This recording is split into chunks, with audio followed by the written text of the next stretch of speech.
Hola, en este video vamos a trabajar la resistencia peronista y la participación de las mujeres en la misma. Vamos a tratar de problematizar un poco ese tema, pero antes vamos a remitirnos al contexto que se abre en 1955 como un punto de ruptura importantísimo en la historia argentina del siglo XX. En septiembre de 1955 finalmente se concreta el movimiento militar que pone fin al gobierno de Perón. El general Lonardi, que había sido uno de sus principales protagonistas, es designado como presidente provisional y lo acompaña como vice Isaac Rojas. Este movimiento militar, que termina con un golpe de Estado, es apoyado por distintos sectores o actores políticos de la sociedad argentina. Es un frente antiperonista que reúne, por ejemplo, más allá de sectores mayoritarios de las Fuerzas Armadas, sectores de la burguesía agraria, industrial, la Iglesia, que había sido desde hace un tiempo un actor antiperonista importante, sectores de la clase media, los partidos políticos. Este frente antiperonista coincide en entender o en interpretar al peronismo como una especie de fascismo criollo, como una especie de régimen totalitario. ¿Sí?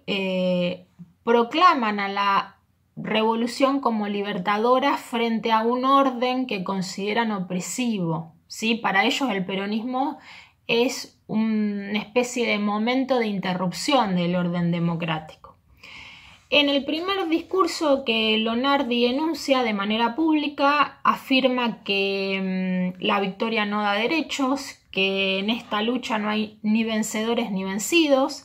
El proyecto o la idea que Lonardi tiene es que la participación de las Fuerzas Armadas era para ponerle fin al poder discrecional de Perón, pero piensa en la posibilidad de acercamiento, de negociación con sectores dirigentes o de sindicatos importantes del peronismo, es decir, esta idea de conservar la estructura organizativa del peronismo en relación a las masas, algo que a veces se lee como un proyecto de peronismo sin Perón. Claro está que esta postura que sostiene Lonardi no es una postura representativa ni mayoritaria por los sectores antiperonistas. La sociedad civil se encuentra muy agitada, muy convulsionada. Pensemos que se organizan de manera espontánea comandos civiles de personas que intervienen violentamente espacios como estructuras gremiales. Es decir, que hay una sociedad que reclama mucho más del gobierno de lo que Lonardi está dispuesto a hacer. De esta manera termina renunciando en noviembre y asume la presidencia el general Aramburu. Y ahora sí, esta facción que asume como gobierno tiene como objetivo principal la desperonización de la sociedad, el desmantelamiento del peronismo como fuerza política, pero también como fuerza social. En relación a lo primero, proscribe el Partido Peronista, interviene la CGT, elabora listas donde se encuentran los nombres de dirigentes, los persigue, los encarcela, inhabilita a aquellas personas que hayan formado parte del gobierno peronista para ejercer cualquier tipo de cargo. En fin, el famoso decreto 4161, que tiene un aspecto simbólico importantísimo, en el cual se prohíbe el uso de símbolos peronistas, canciones, consignas, distintivos, prohíben la utilización de la palabra Perón, Eva Perón, peronismo. Para referirse a este periodo tenías que mencionar en espacios como en los medios de comunicación, dirigirte al régimen depuesto, al tirano prófugo. Es decir, es un periodo que se abre, digamos, de exclusión política, y también hay una posibilidad de pensarlo como un periodo, sobre todo en la gestión de Aramburu en adelante, donde se lo puede pensar también como un revanchismo social, en el sentido en el cual los sectores trabajadores perciben un avance, una especie de restitución del poder del patrón dentro de la fábrica. Recordemos que el peronismo había, digamos, incorporado como una de las cuestiones principales las comisiones de fábricas internas, que eran trabajadores que controlaban mucho los órdenes de las fábricas, los tiempos de trabajo, y también existe dentro de este panorama que se abre una cuestión revanchística en la literatura, en las exposiciones de museo donde se exhiben las joyas de Eva Perón. Hay toda una cuestión cuyo objetivo principal es desperonizar y también una especie de desenmascarar este régimen totalitario, ¿sí? Frente a esta situación de represión, de persecución para muchas personas, pensemos que se abre también una cuestión que O'Donnell llama el juego imposible en relación a las reglas de la política, porque grandes sectores mayoritarios de la Argentina están excluidos políticamente. Entonces, frente a este panorama de deterioro para los trabajadores principalmente, y para personas identificadas con el peronismo en general, se empieza a organizar y a protagonizar distintas acciones de resistencia frente a este contexto de la revolución libertadora, ¿sí? A esas acciones, que son de diversa índole, se las comienza a llamar o se las recuerda en la posterioridad por sus protagonistas como los momentos iniciáticos de la resistencia peronista.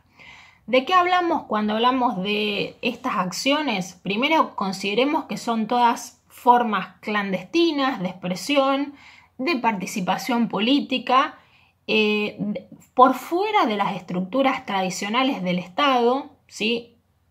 Puede considerarse desde un acto relámpago en una calle donde se reunían algunos grupitos de personas de manera rápida, a gritar, a cantar la marcha, a tirar unos folletos en el aire y luego se desaparecían, algunas pintadas nocturnas.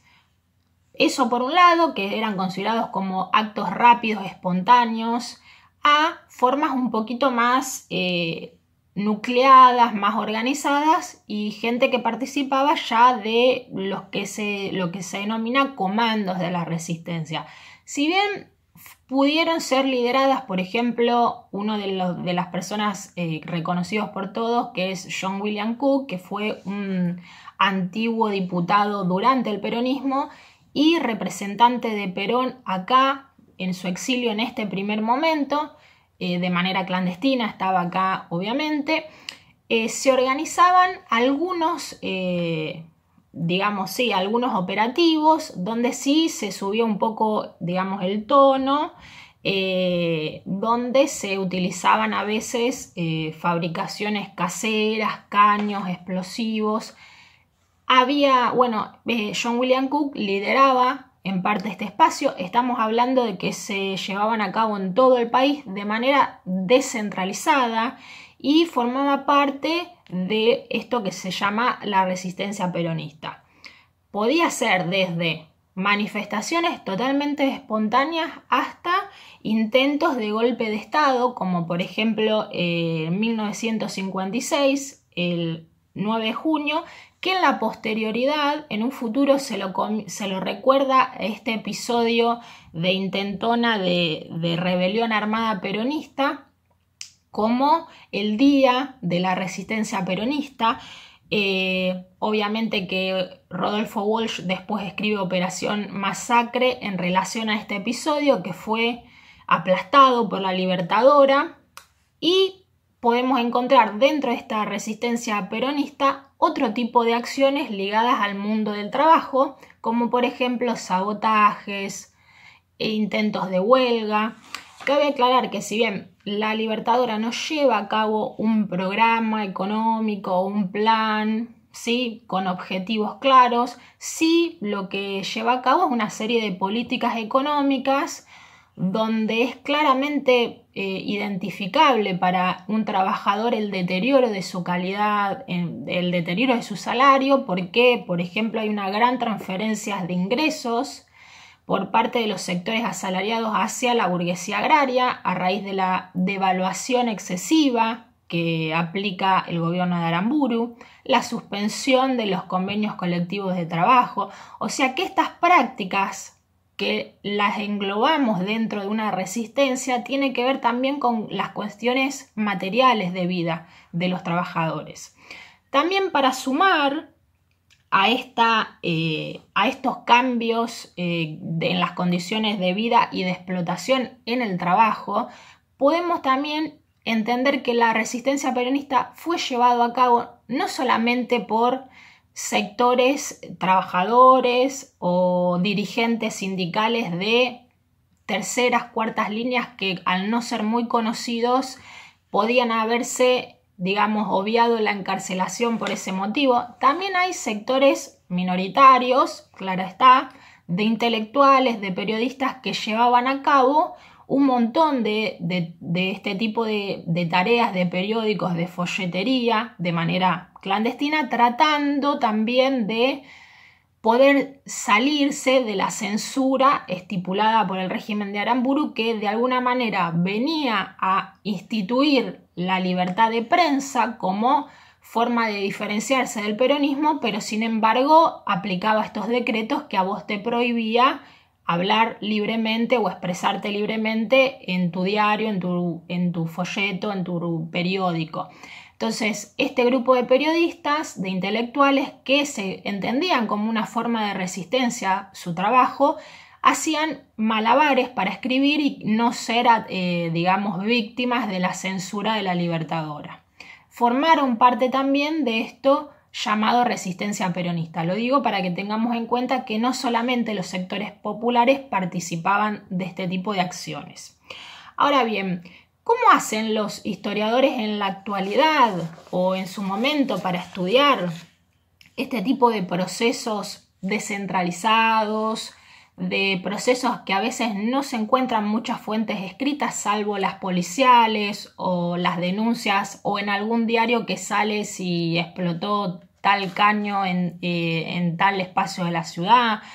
La mayoría de los trabajos están realizados por la metodología de la historia oral, es decir, que se trabaja con testimonios de los protagonistas, ¿sí? Lo cual trae una cantidad de pros y contras.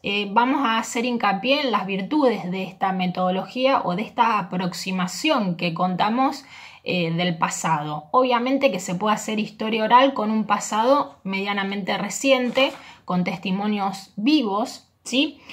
Lo que nos ofrece la historia oral es de alguna manera una nueva dimensión, que por ahí uno cuando estudia el pasado se queda con artículos o con trabajos ligados a cómo pensar y a cómo categorizar los periodos. Por ejemplo, esto que yo mencionaba, post-55, el juego imposible de O'Donnell, el empate hegemónico, los ciclos de expansión y recesión post-55, que son esas tijeras, estos zigzag.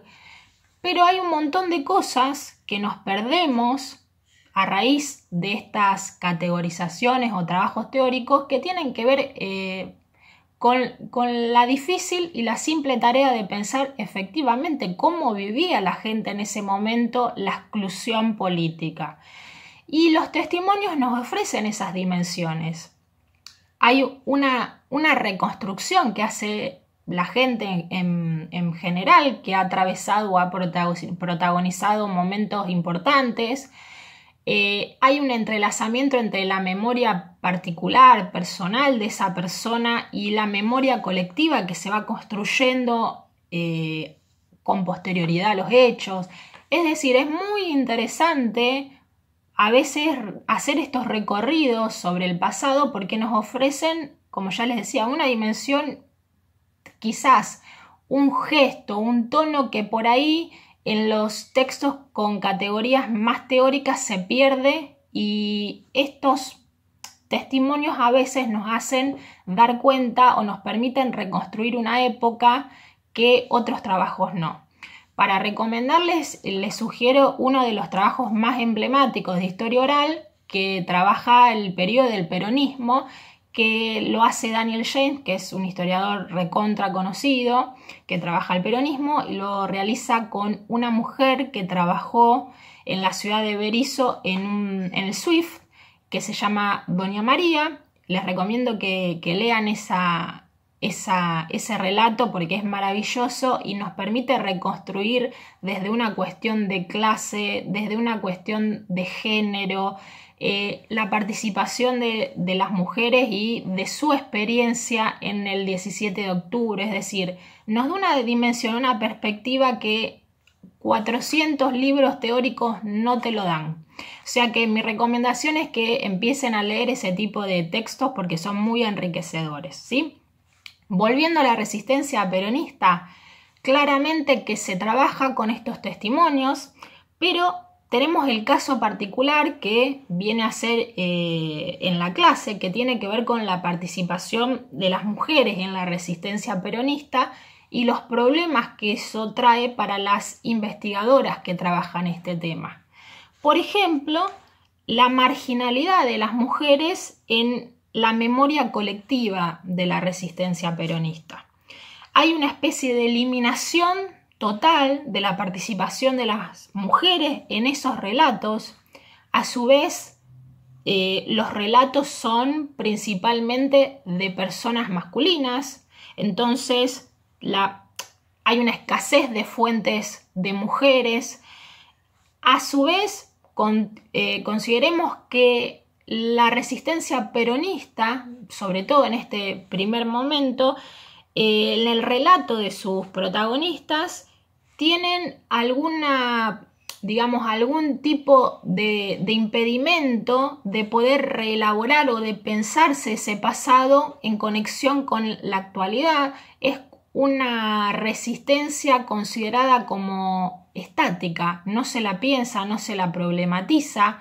Sí hay un montón de versiones que intentan desde la actualidad y desde principalmente el tercer gobierno peronista, bajo la interna del peronismo que ustedes van a ver luego, contra la burocracia sindical de los sectores más radicalizados, de tratar de quitarle protagonismo a la ortodoxia peronista de ese primer entonces, de esa resistencia peronista. También se suma el problema de que las mujeres y la violencia es algo que son dos temáticas que parecen ser tabú, entonces también hay una incomodidad por parte de las mujeres asociados al término de la violencia. A pesar de todo eso, hoy en día la perspectiva de género o digamos el avance también de la historia de las mujeres en algunas temáticas hace que muchas investigadores estén interesadas en la temática. Por ejemplo, vamos a ver un caso excepcional quizás, pero también cercano, que es en la ciudad de Rosario. Es el caso de una periodista que se llamaba Nora Lagos. Acá en la ciudad de Rosario hace poco inauguraron un pasaje de una calle en Corrientes al 3000 con su nombre, en homenaje a esta mujer que excepcionalmente llevó a cabo una tarea intelectual dentro de lo que ella consideraba la resistencia a este movimiento golpista. Nora Lagos fue la bisnieta de Ovidio Lagos, fundador del diario La Capital. Ella fue la única mujer, hasta en la actualidad, que llevó a cabo la dirección del diario La Capital desde el año 53 al 55. Y ella entendía que el diario tenía que estar al servicio del pueblo, al servicio del movimiento peronista. Obviamente que en el 55 es desplazada de su cargo, encarcelada en reiteradas oportunidades. Era una persona que claramente no respondía al estereotipo de la clase a la cual pertenecía. obviamente clase media alta, era una intelectual, una periodista. Ella, a raíz del golpe de Estado, se organiza para editar periódicos clandestinos, llegó a dictar 2, entendía su misión en el diario y en estos periódicos clandestinos como una devolución al pueblo, porque La Capital, como diario, había nacido en su entendimiento como un diario humilde, y a raíz también del enfrentamiento familiar que ella tenía con todos sus parientes que eran antiperonistas, había como una especie de reproducción de esa lucha entre la dicotomía pueblo-aristocracia que ella encarnaba y lideraba. Y también está bueno pensar este tipo de mujeres, primero porque desde el rol protagónico de una mujer de clase media alta, que es excepcional también, cómo buscó a través de la palabra escrita una forma de resistencia. Y también de alguna manera pensemos que, digamos, la resistencia se lleva a cabo desde un trasfondo de cultura contestataria. El peronismo, incluso desde el 17 de octubre, que se lo menciona por varios autores como una especie de cultura herética, en el sentido de trastocar las jerarquías naturales que habitaban en esa Argentina con una impronta contestataria. Eso, hay una continuidad entre esa cultura y la cultura que se va generando entre los vínculos de los protagonistas de la resistencia peronista. Traigo acá este caso excepcional de esta mujer. Primero porque ella entiende su labor como una tradición popular desvirtuada que ella viene a recuperar, y también de esta forma de resistir, la palabra escrita como una forma de resistencia. Eso me pareció muy interesante. Y bueno, es una mujer fuera de serie totalmente, porque lleva a cabo un diario, lo dirige, logra vincularse con personas que están fuera de su círculo de clase social. Esos diarios que son clandestinos tratan obviamente de burlar la censura de manera muy ingeniosa, y son financiados por obreros, o sea que ella se conecta a raíz de esa perspectiva, desde su militancia política de manera clandestina, a estos sectores para que el diario siga expresando lo que ella considera la voz del pueblo, ¿sí?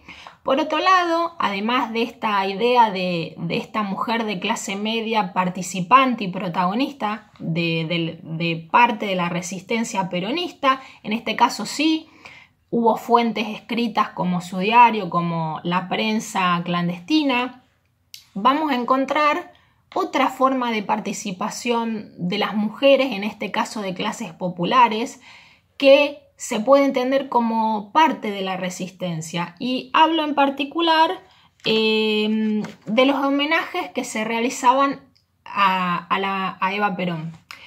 Los homenajes comienzan obviamente post-mortem, después del año 52, y hubo como una especie de continuidad para aquellas personas peronistas que requerían de homenajear a Eva Perón. Las mujeres no eran la parte mayoritaria de estos homenajes, pero sí las mujeres eran parte mayoritaria de estos homenajes que se rendían a Eva Perón, y lo que generaba toda una situación muy polémica, porque se pedían hacer homenajes en iglesias, se pedían hacer misas. Por lo tanto, se generaba toda una situación conflictiva y polémica dependiendo si el cura de esa iglesia era peronista o no. Se pedían con antemano, ¿sí?, el hacer una misa tal día, obviamente en homenaje a Eva Perón y en la fecha de la muerte. Y lo que se hacía era utilizar el espacio de la iglesia y de la misa, porque ese espacio eclesiástico no estaba, digamos, bajo jurisdicción del poder civil. Entonces se utilizaban esos espacios como una forma de provocar y de contestar al régimen militar, ¿sí? Entonces las misas se convierten en una especie de objeto de disputa entre peronismo y antiperonismo. Las mujeres eran las principales protagonistas de estas misas y se convertían como en un punto de encuentro de mucha gente. Había actos que se producían quizás por fuera, pero eran mínimos porque rápidamente trataban de ingresar a la iglesia, porque todo lo que estaba por fuera del ámbito de la iglesia era considerado una actividad partidaria y por eso se prohibían. ¿Cómo eran esos actos de resistencia en relación a la participación de las mujeres en las misas? A veces colocaban ofrendas de flores o colocaban algún elemento religioso como un rosario frente alguna especie también de busto que había sido quitado.